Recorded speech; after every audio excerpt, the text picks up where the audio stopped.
สบายดีเมื่อนี้มาพบกับพระซิวบุญมีสิประเสริฐเส้นเก่าเส้นเคยเนาะ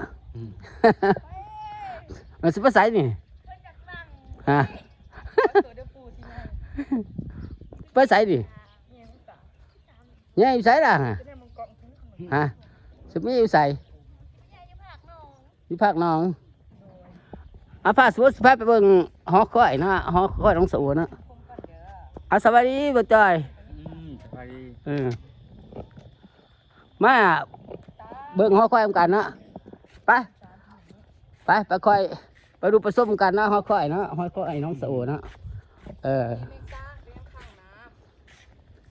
นี่ดิแม่งอันนี้อยู่นี่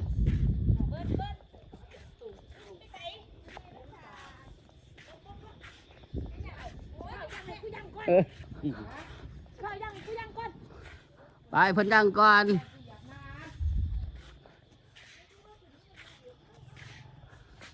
ป้าสูสิพามาเบิ่งหอคอยเนาะ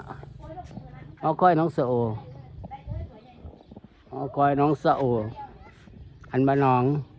นำน้องกระบกแหละบกแหละบกหลายเนาะนำน้องเนาะ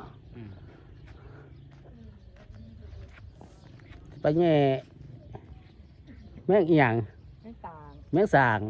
เนี่ยมันใส่กล่องไข่ติไปแย่แม่งสางกันดิ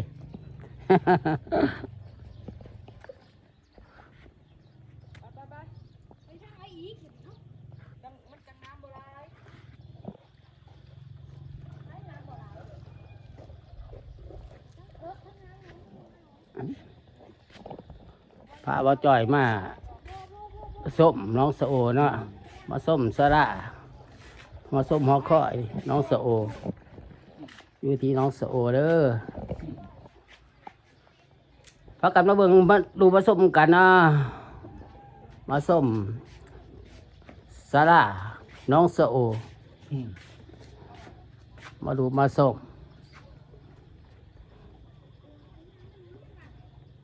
พามาดูมาส้มน้ำกันเนาะ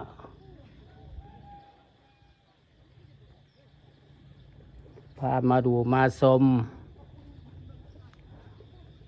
น้ำหนองเนาะธรรมศาสตร์น้ำหนองสะโออยู่ที่บ้านห้างแหงเมืองคงสลวนแข็งสารวัน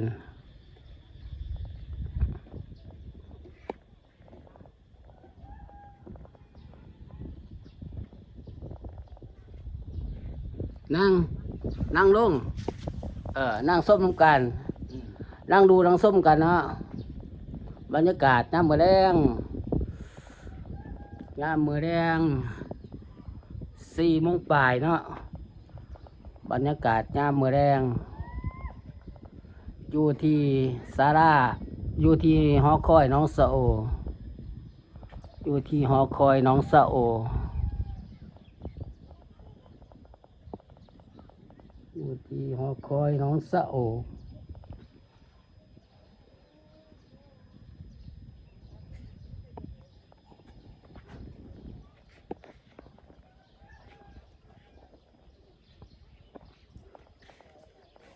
พามาดูมาส้ม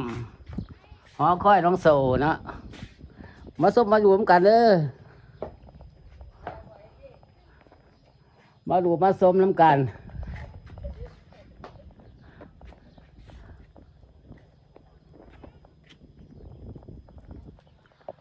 มาดูมาส้มน้ำกันตอนยามมื้อแดงยามแดงเนาะ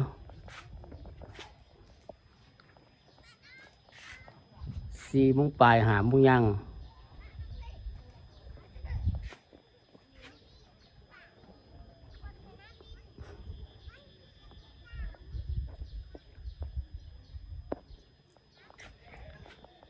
13 นาทีจังกลับมาดูมาส้มไทยดูให้ส้ม13 นาทีเนาะ13 นาที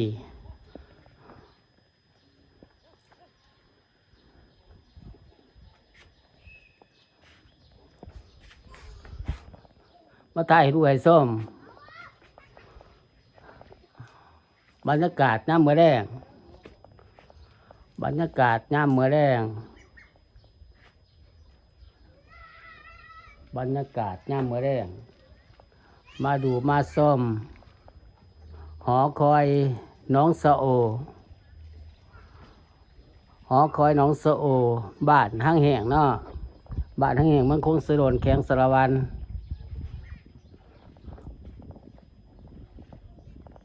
มาถ่ายด้วยส้มแล้วดูส้มกันเด้อดูส้มหอคอยน้องสะโอน้องสะโอเอาสวัสดี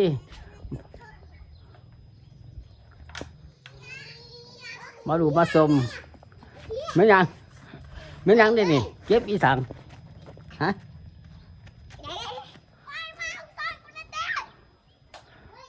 ฮะเก็บขี้งัวบ่เก็บอีหยังไหลไปเรื่อยๆบนเรื่อยๆไหลไปไหน 13 นาที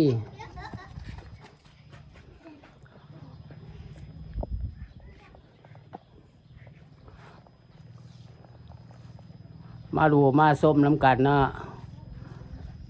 พระสิโอมา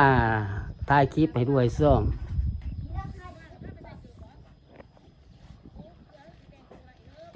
ภาพบรรยากาศศาลา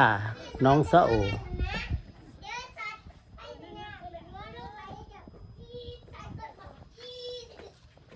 ภาพบรรยากาศศาลาน้องสะโอมาขมือมาน้องสะโอแอนศาลาดีกว่ามาขมืออยู่วะ แม่น แม่น มาโดด มาด้วยเออ สบายดี สบายดีเพิ่นมาคุมืออะไรบ่าวจ้อย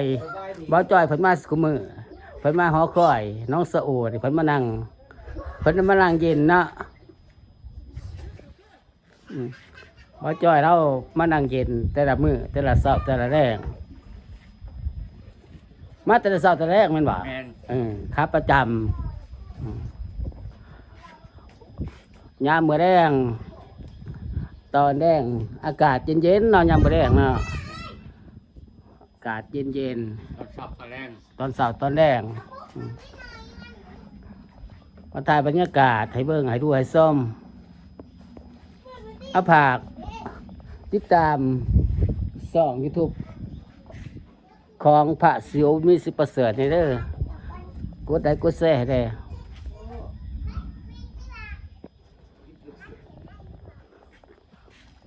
พระสิวบุญมีสิประเสริฐช่อง YouTube นามสกุล สิบสื่อ บุญมีสิประเสริฐ โอ้ บัตรบัวลาฟ้า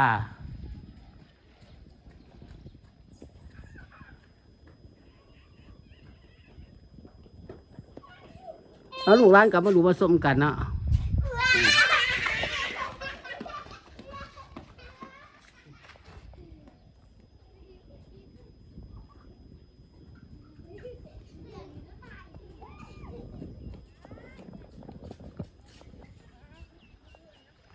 ไปสิหลายเด้อ หลาย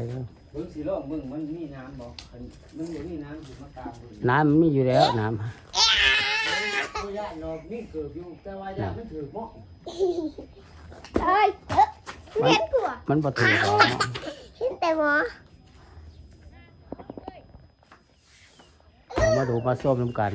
โอ้ก็พอใหญ่ ดูมาส้มน้ำกันเนาะบรรยากาศน้ำมะแรง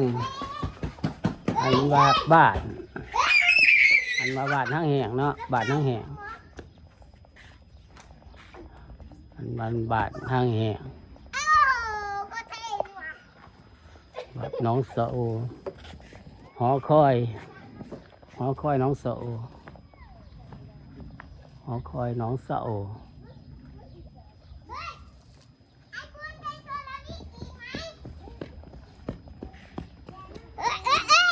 ไปไม่ได้ว่ะไปได้ บรรยากาศหน้องสะโอเนาะ เฮ้ยเฮ้ยเฮ้ย ของย่านแต่น้ำมันเข้าบ่ก็ ไอ้คุณวิ่งไป บรรยากาศหน้องสะโอ เอาอันนี้หน่อย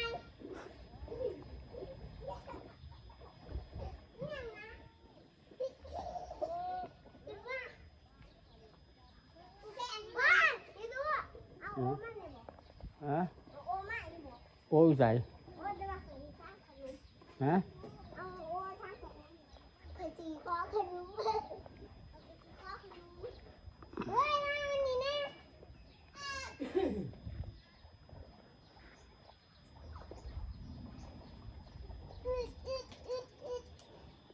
อะไร บรรยากาศยามมื้อแรงครับประจำเบาจ้อยเนาะไปอยู่สลามาอยู่หอคอยน้องสะโอเศร้าแรง มีอีกอย่างเว้ยไม่ต้องแพ้นะแค่กูขึ้นมาหากูว่าเอง บรรยากาศยามมื้อแรงบรรยากาศยามมื้อแรง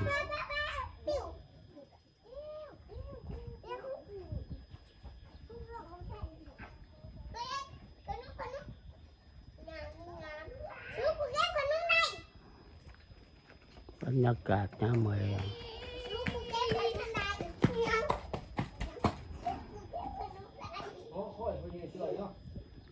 เอาค่อยพอใจจ่อยประจำครับประจำกันแต่ละเสาร์แต่ละแรงมานั่งเย็นไปมานั่งเย็นแต่ละเสาร์แต่ละแรงแต่ละมือ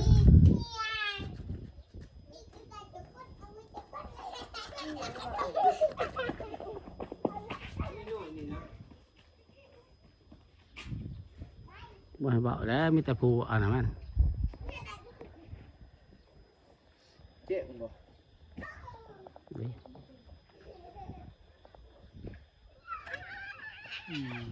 เนี่ยแม่งทิวทันก็สวยงามเลยเนาะเขาเอิ้นทิวทันเลย ยามแรง